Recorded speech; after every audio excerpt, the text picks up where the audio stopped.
Hi, നമ്മളിന്ന് നോക്കുന്നത് സമാന്തര ശ്രേണിയുടെ ഒരു ക്വസ്റ്റ്യനാണ്. ക്വസ്റ്റ്യൻ ഞാൻ വായിക്കാം. ഒരു സമാന്തര ശ്രേണിയുടെ ഏഴാമത്തെ പദത്തിൻ്റെ 7 മടങ്ങ് അതിൻ്റെ 11ാം പദത്തിൻ്റെ 11 മടങ്ങിന് തുല്യമാണെങ്കിൽ സമാന്തര ശ്രേണിയുടെ 18ാം പദം ഡാഷ് ആയിരിക്കും. ഇതാണ് ചോദ്യം. അപ്പോൾ നമ്മൾ ഈ ഒരു റിസൾട്ട് ഓർത്തിരിക്കുക. ഒരു സമാന്തര ശ്രേണിയുടെ പി പദം അതിൻ്റെ പി മടങ്ങിനും ക്യൂ പദം എന്ന് പറയുന്നത് അതിൻ്റെ ക്യൂ മടങ്ങിനും തുല്യമാണെങ്കിൽ നമുക്ക് അന്നേരം ആൻസർ എഴുതാം. അതിൻ്റെ പി പ്ലസ് ക്യൂ പദം 0 ആയിരിക്കും. പി പ്ലസ് ക്യൂ പദം അത്ര 0 ആയിരിക്കും. നമ്മുടെ ഇവിടുത്തെ ക്വസ്റ്റ്യൻ എന്താ?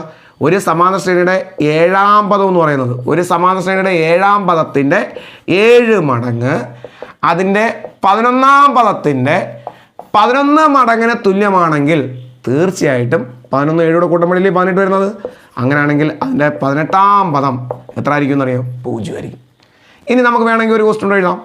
ഒരു സമാന്തര ശ്രേണിയുടെ 5ാം പദം 5ാം പദത്തിൻ്റെ 5 മടങ്ങ് അതിൻ്റെ 10ാം പദത്തിൻ്റെ 10 മടങ്ങിന് തുല്യമാണെങ്കിൽ